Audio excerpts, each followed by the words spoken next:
Yo, c'est Noémie et aujourd'hui on se retrouve pour ma vidéo sur les 12 titres de ma pile à lire qui vont s'autodétruire d'ici la fin de l'année. Petit rappel sur le pourquoi du comment, ces 12 titres sont les 12 plus vieux livres de ma pile à lire, c'est-à-dire que ce sont ceux que j'ai dans ma pile à lire depuis le plus longtemps.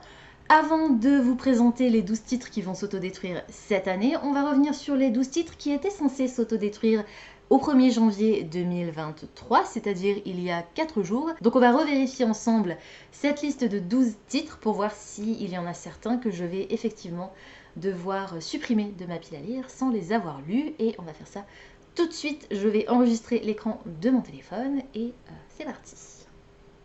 Du coup, on passe maintenant aux 12 titres que je suis censée lire en 2022, avant qu'ils ne s'autodétruisent. Mais avant ça, petite mention spéciale pour 2 titres de ma palle qui font partie des plus vieux livres, mais qui ne rentrent pas dans cette vidéo pour la simple et bonne raison que La mort dans les nuages d'Agatha Christie, c'est le plus vieux titre de ma pile à lire, mais c'est le tome 12 dans la série Hercule Poirot. Ils peuvent se lire indépendamment les uns des autres, mais je suis une lectrice psychorigide au niveau des dos-maisons. On va quand même suivre des personnages qu'on va retrouver tout au long de la saga et je vais les lire dans l'ordre. Et pour l'instant, je n'ai lu que les 2 premiers. Donc même si j'ai le tome 12 dans ma pile à lire, je ne vais pas le lire tout de suite. Donc il va rester un moment à être le plus vieux titre de ma pile à lire. Et le deuxième, hop là, c'est le tome 3 de La Magie de Paris d'Olivier Gay, ici et ailleurs. Et je vais même pas vous dire pourquoi celui-ci n'est pas entré dans la liste tout de suite. Je vais d'abord vous montrer les 12 titres de 2022 et je vous expliquerai pourquoi à ce moment-là, c'est-à-dire maintenant. Parce que le premier livre de ma pile à lire, des plus vieux livres de ma pile à lire pour 2022 et donc qui devront s'autodétruire, le premier donc c'est le tome 2 de La Magie de Paris d'Olivier Gay, Le calme et la tempête. Et Lu. Je crois que je les ai pas gardés. Mais j'ai terminé la série, j'ai lu les 3, je crois que c'était une trilogie. J'ai lu les 3 au final, donc y compris le tome 3 qui faisait aussi partie de mes plus vieux livres à lire, qui n'était pas dans la palle des 12 titres à s'autodétruire, puisque je devais d'abord lire le tome 2 et que j'avais pas envie de mettre 2 titres de la même série dans cette vidéo. Mais je les ai lus quand même tous les 2. Donc pour l'instant on est bon. 3, j'aurais fini la première trilogie de l'auteur et il serait temps que je la termine. J'avais adoré le tome 1, j'ai mis énormément de temps à lire le tome 2 qui faisait partie de ma vidéo des 12 titres qui doivent s'autodétruire en 2021. C'est Morningstar, le tome 3 de la série Red Rising de Pierce Brown. On est sur la... Lu, adoré, c'est un de mes 3 coups de cœur de l'année 2022. Le prochain donc que j'ai acheté aux Imaginales avec plusieurs autres, c'est La 25e heure, le tome 1. Lu, La 25e heure de Feldrik Riva, le tome 1, première enquête. J'ai hâte d'avoir le tome 2 parce que j'ai vraiment beaucoup aimé ce titre, beaucoup plus que ce que j'avais anticipé. Autre titre des Imaginales 2018, donc mai 2018, La ville des mystères, le premier tome de Merveilles du monde hurlant, c'est bien ça, de Julien Hirt. Lu, détesté. Mais je l'ai lu. Mais je l'ai détesté. Toujours les Imaginales 2018, La dernière nymphe, le premier tome Bellezza de Marjorie Burbo. On est sur du fantastique. Lu, divertissant, moyen, je lirai pas la suite. Bon concept, exécution maladroite. Toujours Imaginale 2018, Les rumeurs d'Issar, le tome 1, Le talisman perdu de Marie Caillé. Lu, adoré, j'ai hâte d'avoir la suite fantasy orientale, ado, et c'était super chouette. J'ai vraiment beaucoup aimé et j'ai mis le tome 2 dans ma wishlist du coup. Et le dernier des Imaginales 2018, c'est Poussière fantôme de Emmanuelle Chastelière. On est sur un récit fantastique. Lu, détesté, je ne vous le conseille pas. Le style de l'auteur était convenable dans la forme, mais dans le fond, très limite dans ses propos. Ensuite, on passe à Nancy 2018, c'était en septembre, mais toujours en 2018. Il est également dédicacé par Carole Cerruti, c'est le roman Masque, j'allais dire le tome 1, mais non, c'est pas un tome 1, je crois que c'est un one-shot. Masque. Je confirme, c'est un one-shot, lu moyen. Pareil, très bon concept, exécution maladroite. Voilà, déçue. Livre Paris 2019, donc on se rapproche. Tout doucement mais sûrement. Donc mars 2019. C'est pas noté mais je m'en souviens très très bien. Le Pacte des Quatre, le premier tome de la Citadelle des Monstres de Laura Black. On est sur de... Urban Fantasy, lu, apprécié, moyen, c'était divertissant mais mal écrit, enfin pas spécialement bien écrit. C'est plus un genre télé-réalité en fait, enfin dans le côté divertissant. J'aime pas du tout la télé-réalité, hein. Je regarde pas du tout de télé-réalité, ça m'intéresse pas, mais j'imagine que les gens qui regardent de la télé-réalité, c'est plus pour le côté divertissant que pour le côté intellectuel, j'espère. Donc, ouais, c'est plus dans ce genre-là, quoi. Aucune logique, mais ça allait très très vite et c'était un peu rigolo. Celui-ci, je l'avais acheté juste comme ça, à cause du prix en fait. Et ça fait un moment que je l'avais repéré, donc je ne saurais pas vous dire exactement de quand il date. C'est le tome 1 de Meg Corbin, Lettre écarlate de Anne Bishop.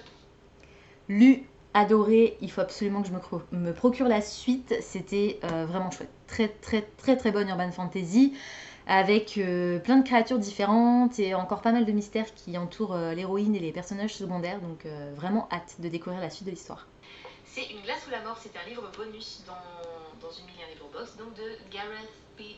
Jones. C'est un... Je me souvenais même pas qu'il était là celui-là. Recueil de nouvelles humoristique, gothique pas vraiment, mais humour noir, un peu genre... ouais, je saurais pas trop vous dire.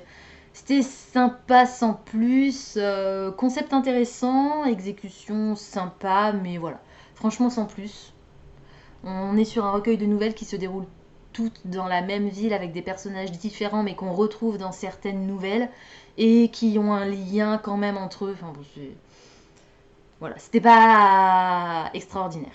Et le dernier, c'est pareil, je n'ai pas de date spécifique à vous donner parce que je l'ai commandé chez France Loisirs. Ah non, je ne l'ai pas commandé chez France Loisirs. Ah bah alors ça doit être Colmar. Colmar, et du coup ce serait fin 2019, c'est possible ça? Novembre 2019? Ça se pourrait bien, les amis. Donc en fait, on arrive fin 2019. C'est bien, plus ça va, plus on se rapproche du moment présent. C'est le tome 1 de La Légende des Quatre, le clan des loups de Cassandra O'Donnell, qui du coup est... Et je l'ai lu aussi, le tome 1 de La Légende des Quatre de Cassandra O'Donnell. Littérature fantastique, mais limite SF dystopie, puisque on se situe après une guerre qui a ravagé les clans. Enfin, bon, je ne vais pas rentrer dans les détails, mais c'était sympa et j'ai envie de lire la suite. Donc, objectif réussi, je suis parvenue à lire les 12 titres de ma pile à lire qui devaient s'autodétruire au 1er janvier 2023 si je ne les avais pas lus en 2022. Alors comme il me semble fin 2021, je suis arrivée à la fin de l'année 2022 avec pas mal de retard sur cette liste de 12 titres et je me suis retrouvée au mois de décembre à en lire 3, je crois. 3, c'est ça. Donc à l'avenir, si je pouvais essayer de m'y prendre un peu plus tôt et les intégrer au fur et à mesure de l'année, ça peut être une bonne idée. Donc je m'adresse à moi-même. Voilà, tout simplement. On est parti du coup avec les 12 titres qui vont s'autodétruire le 1er janvier 2024, si je ne les ai pas lus dans le courant de l'année 2023. Et on va aller du plus vieux au plus récent. Le premier livre que je vais vous présenter, je l'ai acheté à Livre Paris en 2019. C'est ça, donc mars normalement, 2019. C'est Les Mystères de l'Arispem, le tome 1, Le sang jamais n'oublie, de Lucie Pira-Pajot. On est sur une uchronie, donc science-fiction historique, qui se déroule en 1899 dans la cité-état de l'Arispem. Autrement dit, Paris sous la Commune, sauf que les vainqueurs sont devenus les vaincus. Je n'en sais pas plus. Si je l'ai acheté, c'est parce que Lucie Pira-Pajot a remporté le concours du premier roman jeunesse de Gallimard, je crois. Oui, c'est ça, Gallimard. L'année suivant, Christelle Dabos. Et c'est un récit de la SFFF, donc c'est un récit qui m'interpellait assez, étant donné que j'ai adoré La Passe Miroir jusqu'au jusqu'au tome 3. J'ai adoré La Passe Miroir jusqu'au moment où j'ai lu le tome 4 en fait, voilà, comme beaucoup je crois, malheureusement. Donc on va voir si celui-ci me plaît autant, et il me semble que c'est une trilogie, il est assez court, il est illustré apparemment, donc c'est le roman numéro 1 de cette liste. Ensuite le second, c'est de la fantaisie de la Bitlit, ça s'appelle L'Appel du Renard, le tome 1 traqué de Charlie Reinhardt. Et je l'ai aussi acheté à Paris en 2019, donc Livre Paris 2019, je m'en souviens très très bien. Et bah voilà, c'est de la Bitlit, donc fantastique, romance, action, slash. Ah ouais? Slash, ok. Je sais pas ce qu'ils entendent par slash, parce que slasher en anglais, c'est, vous savez, les films avec les... comment ça s'appelle? Les tueurs en série, là, genre Scream, qui tuent tout le monde au fur et à mesure, ça c'est un slasher. Donc slash, en anglicisme français, est-ce que c'est la même chose? Peut-être. Il va être question de mener l'enquête, un renard métamorphe évidemment. Voilà, ça se passe dans le Wyoming. Il y a un corps atrocement mutilé dans les bois. Donc peut-être qu'on est sur un slasher. On va voir. Je suis pas fan des... Je déteste les films d'horreur. Que ce soit les trucs d'ambiance où c'est juste pas gore mais ça fait sursauter, je déteste ça. Et quand c'est gore, c'est encore pire. Donc on va voir si ça me plaît. Le fait qu'il y ait de la romance, ça devrait quand même être sympa. Ensuite, un livre jeunesse que j'avais acheté, il me semble, chez France Loisirs, c'est Jack et le bureau secret, le tome 1 de section 13 de James R. Hannibal. Je vous en ai déjà parlé parce que je l'avais mis dans une pile à lire. Il y avait même encore le marque-page à l'intérieur. Il y a quelques mois, je ne sais plus combien exactement, mais en tout cas, il était... Je l'avais sorti récemment, je l'avais commencé et j'étais finalement pas allée au bout. Je pense que ça va se lire vite parce que c'est écrit extrêmement gros. On est sur un récit fantastique qui va se dérouler à Londres et on va faire la rencontre de Jack qui est un jeune ado dont le père a disparu. Et il va se lancer à sa recherche et ce faisant entrer en contact avec une société secrète dont vraisemblablement sa famille fait partie. Voilà. Donc ça a l'air sympa, un peu la Da Vinci Code mais pour enfants. Enfin pour jeune ado en tout cas, donc why not. Ensuite on a Les Mondes Miroirs de Vincent Mondiot et Raphaël Lafarge. Je n'ai plus la moindre idée de ce dont parle ce roman. Je sais que c'est de la fantaisie. Donc ce qu'on va faire, c'est que je vais vous lire vite fait le résumé, mais pas tout parce que... Ah, ou alors je vais vous lire juste ça. Pas le résumé, mais le petit truc juste en dessous. Les mondes miroirs nous plongent dans une ville grouillante et mystérieuse où la magie ouvre des portails vers un étrange monde parallèle, vide et silencieux. Mêlant horreur et aventure palpitante, le roman nous parle aussi d'ambition démesurée, de femmes fortes et de souvenirs d'enfance qui enchantent un imaginaire hors norme. Intéressant, intriguant. De toute façon, s'il est dans ma pile à lire, c'est que effectivement j'avais envie de le lire à un moment donné. C'est pas écrit très gros et le livre est plutôt épais. Alors, Épinal, mai 2019. Donc les Imaginales. Voilà. Mai 2019. Je ne sais pas de quand date le dernier là, le plus récent. Et je crois pas que je le saurai parce que il me semble que c'est... Ah, mais celui juste avant, j'aurai une date normalement. Peut-être, ou pas, on verra. Voilà, en tout cas, on est à mai 2019. Donc, je vous ai dit, on va du plus vieux au plus récent. Ensuite, Le Passageur d'Andoris, c'est le tome 1, Le Coq et l'Enfant. Alors, c'est d'après mes souvenirs, Épinal 2019 aussi, donc mai 2019. Il me semble que c'est une série spin-off de l'Architective que j'ai lu il y a quelques années et que j'avais beaucoup aimé. Et en gros, d'après ce que l'autrice m'avait dit, on alterne entre un tome de l'Architective, un tome du Passageur. Sauf que je suis pas vraiment sûre de la chronologie. On peut lire celui-ci sans avoir lu l'Architective et inversement. C'est écrit très très gros. Je sais que le tome 2 de cette série est déjà sorti. On est sur un enfant, enfin un ado, qui a hérité du pouvoir de sa mère de voir les fantômes et de les aider à passer de l'autre côté. Sauf qu'il va être confronté à un fantôme particulièrement différent de ceux qu'il a l'habitude de fréquenter. Et pour pouvoir l'aider, il va devoir remonter le temps pour aller à sa rencontre dans son passé, enfin au moment où ce fantôme vivait. Et ça se déroule également pendant la Commune à Paris. Donc voilà, on va voir un petit peu ce que ça donne, le côté fantôme. Ça m'intéresse assez, donc... Et j'avais beaucoup aimé le style de l'autrice dans l'Architective. J'espère que celui-ci me plaira tout autant. Ensuite, je vous montre l'intégrale parce que c'est l'intégrale que j'ai, mais je ne compte que le tome 1 comme étant le plus vieux livre de ma pile à lire, même si étant donné que c'est l'intégrale, les 3 tomes sont depuis longtemps dans ma pile à lire, mais on va dire que je ne compte que le tome 1. Les Lames du Cardinal de Pierre Pével, réécriture historique, fantaisie historique des mousquetaires de Richelieu, il me semble, mais cette fois-ci avec des dragons. Ça a l'air vachement chouette. Et le tome 1, comme vous l'avez vu, est dans ma pile à lire pour le mois de janvier. Et comme je vous en ai déjà parlé, j'ai l'intention de vous faire un vlog sur la trilogie complète qui normalement devrait arriver dans le courant du mois de février. Donc le tome 1 est dans ma liste des livres qui vont s'autodétruire d'ici la fin de l'année. Mais techniquement, je devrais avoir réussi à lire l'intégrale d'ici la fin du mois de février. Ensuite, le prochain livre qui est sur ma liste, je ne l'ai pas avec moi parce que je l'ai prêté à ma collègue, mais c'est Wicked, le tome 1.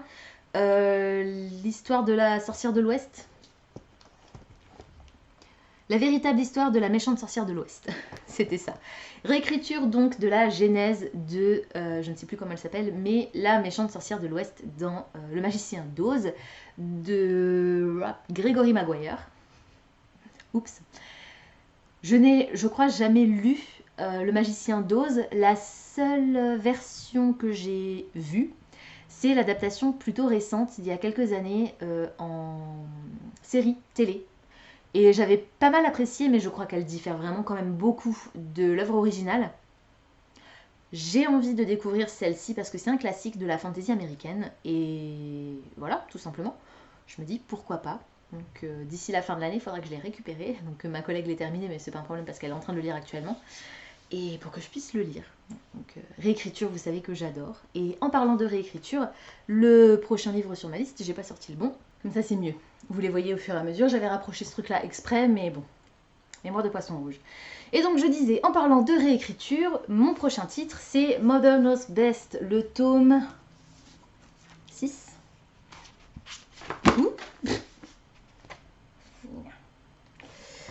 Je crois que c'est le tome 6. J'ai un doute maintenant. Des Villains de Serena Valentino. Je vais y arriver. C'est le tome 5. Voilà. Donc c'est le tome 5 de la série Villains de Serena Valentino. C'est une série qui retrace la genèse, là encore, des vilains Disney. Et quand je dis des vilains Disney, c'est vraiment les vilains Disney, puisqu'on se base sur les films d'animation de Walt Disney. Donc là, on va parler de Mère Gothel, qui est la méchante dans Réponse. J'ai adoré toute la série jusqu'à présent et j'ai hâte de la continuer. Celui-ci est un peu plus long que les autres, mais c'est un format quand même petit et il est écrit très gros. Je couple ces histoires avec la version audio et ça va toujours assez vite. J'adore. J'adore parce qu'on retrouve mot pour mot des citations du Disney, des personnages, etc. Donc j'ai hâte de me replonger dans la série. Là encore, je vais vous montrer l'intégrale, mais il n'y a que le tome 1 dans ma liste des 12 titres qui doivent s'autodétruire d'ici la fin de l'année. Sauf que, comme je vous l'ai dit dans ma vidéo Pal des cartes du mois de janvier, j'ai l'intention de vous faire plusieurs vidéos plusieurs vlogs sur des séries intégrales. Et comme celui-ci, je suis censée de toute façon lire le tome 1 en 2023, peut-être que ça pourra faire l'objet, peut-être que cette trilogie pourra faire l'objet d'un vlog sur la série complète. C'est Les Larmes Rouges de Georgia Caldera. Donc le tome 1, c'est Réminiscence. Comme dit, seul le tome 1 est dans ma pile à lire. Je me souviens plus du tout de quoi ça parle. Du coup, je vais juste pour relire le résumé. D'un naturel réservé, Cornelia n'a jamais eu la vie facile. Orpheline de mère, elle vit chez un père absent et doit supporter la perte de sa meilleure amie. À l'âge de 19 ans, la jeune femme est plus fragile et seule que jamais. Alors qu'elle s'apprête à faire un choix radical, elle est assaillie par des visions et des cauchemars chaque jour plus oppressants. Plongée dans un univers sombre et déroutant, il devient difficile pour elle de distinguer le songe de la réalité. Est-elle en train de perdre la raison ? À moins que la rencontre d'un mystérieux personnage aussi fascinant qu'effrayant y soit pour quelque chose. Voilà. Donc ça a l'air assez sympa. On est sur du fantastique, peut-être de la bitlite. Les larmes rouges, ça me fait penser aux gouttes de sang. Pourquoi pas des vampires? Peut-être, je ne sais pas. Je n'en ai pas la moindre idée et je ne veux pas savoir. C'est l'édition France Loisirs, cette intégrale, voilà, qui est magnifique, qui est monstrueuse, qui est avec du papier Bible comme la plupart des intégrales France Loisirs. Et voilà, trop belle. C'est pas écrit très gros par contre. Mais j'ai aussi la version audio pour ces titres-là, donc ça devrait aller assez vite. Et je vous l'ai pas dit, mais j'ai aussi la version audio pour Les Lames du Cardinal, donc pareil, je devrais réussir à m'en sortir normalement. Numéro 10 sur ma liste, c'est La Légende des Quatre, le tome 2. Ça alors, le clan des tigres de Cassandra O'Donnell. J'avais beaucoup aimé le tome 1 quand je l'ai lu cette année, enfin en 2022. Du coup, on va continuer, ça se lit très très vite, c'est écrit extrêmement gros. On est sur un récit, comme je vous l'ai dit, fantastique, dystopique, avec les humains d'un côté et les métamorphes de l'autre. On a 4 clans, le clan des loups, le clan des tigres, le clan des serpents, le clan des aigles. Chacun son ennemi, et on a 4 enfants, 4 jeunes ados, qui font partie d'un clan différent évidemment, et qui vont s'allier pour le bien commun de toutes les tribus de métamorphes. Voilà, donc on avait les prémices de leur union dans le tome 1, on va continuer à les suivre dans le tome 2, 3 et 4. C'était sympa, ça s'est lu vite, et j'adore le style de l'autrice et l'autrice de manière générale que je trouve particulièrement pétillante. Donc voilà, j'ai hâte de continuer cette série. Numéro 11, et je crois que celui-ci est daté. Waouh, on se rapproche les amis. Colmar, novembre 2019. On arrive en 2023 et on n'est pas encore passé en 2020 en termes des livres les plus vieux de ma pile à lire. Mais du coup, il est dédicacé. C'est le Club des érudits hallucinés de Marie-Lucie Bougon. Et je crois qu'on est sur un récit fantastique steampunk. Enfin, plutôt science-fiction, du coup steampunk c'est plutôt SF. Et je me souviens plus trop de quoi ça parle, donc je vais vous relire le résumé également. Quand la jeune Eugénia trouve refuge dans la maison du professeur Brussière, physicien en retraite dirigeant un petit cercle d'érudits, elle ne révèle pas immédiatement son extraordinaire nature. Elle n'est pourtant autre que l'Andréide, la première femme artificielle, prodige d'une mystérieuse technologie décrite par Villiers de l'île Adam dans l'Ève future. Avec l'aide du professeur et des membres du Cénacle, un étudiant passionné, un dandy mélomane, un aventurier aguerri et une voyante excentrique, Eugénia part en quête des secrets de sa conception, car une question obsessionnelle occupe son esprit. Une machine peut-elle posséder une âme? J'ai hâte. J'ai très très hâte. Ça a l'air trop bien. Donc SF, steampunk, mécanique, robotique, voilà, ça a l'air trop trop cool. Et le côté émotionnel avec cette machine qui aimerait savoir si elle peut avoir une âme, très beau. Le concept est beau, j'espère que ce sera bien fait. Et le petit dernier qui n'est pas daté, puisque je crois que je l'avais acheté comme ça sur un coup de tête à la fin, peut-être fin d'année 2019 ou début 2020, je ne sais pas. On ne le saura que jamais en fait. C'est un roman jeunesse, Page et compagnie de Hannah James, le tome 1 de la série. Je crois que la suite n'a pas encore été traduite, puisque c'est une traduction de l'anglais ou de l'américain, de l'anglais. Et dans cette histoire, c'est assez parlant en fait, la couverture je trouve parle d'elle-même. On va suivre les aventures d'une jeune fille qui est capable de voyager à travers les livres. J'ai pas envie spécialement d'en savoir plus autour de cette histoire. Un livre dans un livre, évidemment ça me parle en tant que bibliophile. Donc voilà, ça va être, j'espère, cool. Je sais que c'est une série que, je crois que c'est Gavin qui les aime beaucoup. Donc voilà, j'ai hâte aussi de le découvrir. Et pareil, là, pour le coup, jeunesse, écrit très gros. Donc j'espère que ça va se lire vite. Et j'espère que si je l'apprécie, la suite sera traduite. Et voilà, la liste des 12 titres qui doivent s'autodétruire à la fin de l'année. Donc là, il y en a 11 plus Wicked que je n'ai pas physiquement avec moi. Voilà, c'est tout pour aujourd'hui. J'espère que cette vidéo vous aura plu. Comme d'habitude, n'hésitez pas à me dire dans les commentaires si certains des titres que je vous ai présentés aujourd'hui vous intéressent, si vous les avez déjà lus et surtout ce que vous en avez pensé.